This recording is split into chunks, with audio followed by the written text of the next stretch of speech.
There are too many issues in Africa for the African Union heads of states to handle. There are too many crises in Africa that require African attention. Take, for instance, Nigeria. Nigeria is the third most terrorized nation in the whole world and the number one most terrorized nation in Africa. After Afghanistan and Iraq, Nigeria is the most terrorized country in the world. Terrorized by Boko Haram. We also have the issue of herdsmen in Nigeria. People are afraid of going to their farms. Women are being raped every day. We have a region in Nigeria, a state in Nigeria, say it's Kaduna State, Southern Kaduna. Thousands of people are being killed in that state every single month. And the same crisis is going on almost all across Nigeria. We have issues going on in Mali, which the African Union heads of states or the ECOWAS heads of states just went to Mali to address, and they have not finished addressing. We have the issue of xenophobic attacks in South Africa, which is African against African attacks. We have issues in Central African Republic. We have issues in Mozambique. We have the civil war going on in Libya and the Arab slave trade going on there as well.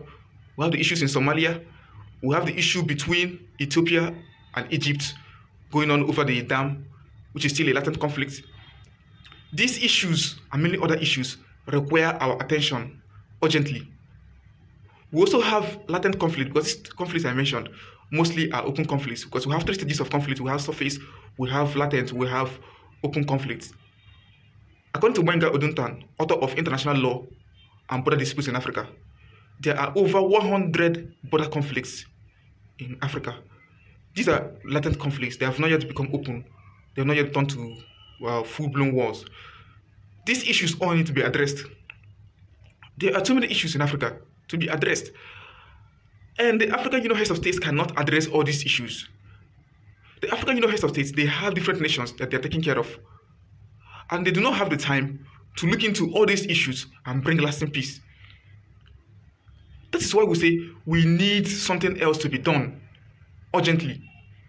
We have many things to do in Africa. We have poverty in Africa that we need to solve. We have internally displaced persons. According to the United Nations Economic Commission for Africa, the UNECA, more than 39 million Africans are internally displaced. I didn't even talk about the issue going on in Cameroon. There are many issues in Africa.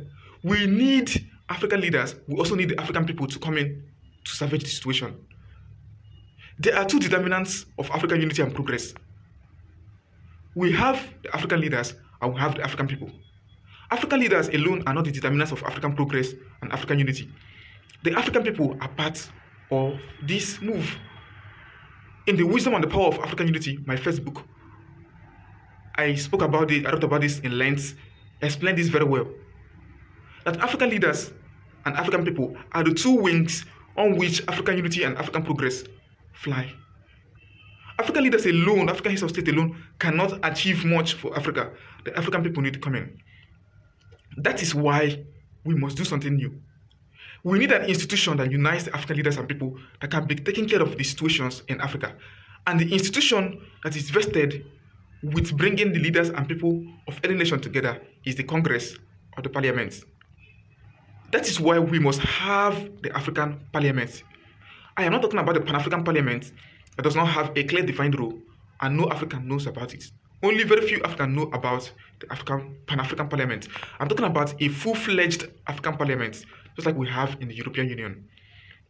The African Parliament should be the organization taking care of the situations going on in Africa, bringing peace to different countries mentioned before, in South Sudan, in Sudan, in Libya, in Cameroon, in all parts of Africa. The African Parliament should be looking into all these situations and not allowing African Union heads of states to be stressing themselves too much, or allowing France, America, or all these nations of the world to now be the ones handling African affairs, when we have people in Africa who have the leadership capabilities to handle all these situations. The African Parliament should be the organization to initiate peace in Africa. The African Parliament, too, should be the organization to start initiating the unification process of Africa towards the unification of the continent of Africa into the United Continent or the United States of Africa. The African Parliament should also begin to draw up a constitution for Africa, a pre-unification constitution for Africa. a constitution that we can begin to use now prior to the unification of Africa into one country, the United Continent of Africa. The African Parliament will draw the constitution based on the principles of African unity, principles of justice, principles of accountability, transparency, and so on. These principles are principles that must guide the constitution of the United Continent of Africa.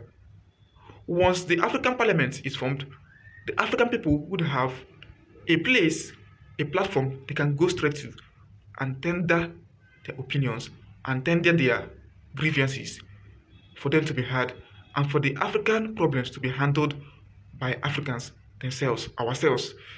So we need the African Parliament as soon as possible.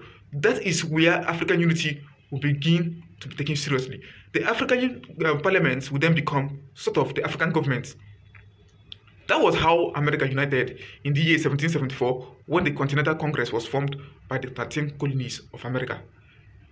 The Continental Congress later declared the independence of America in the year 1776 and also formed the Continental Army that fought for the independence of America.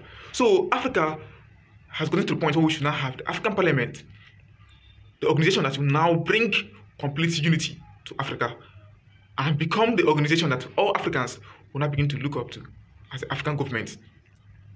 This is what Africa must do now, and Africa definitely will unite.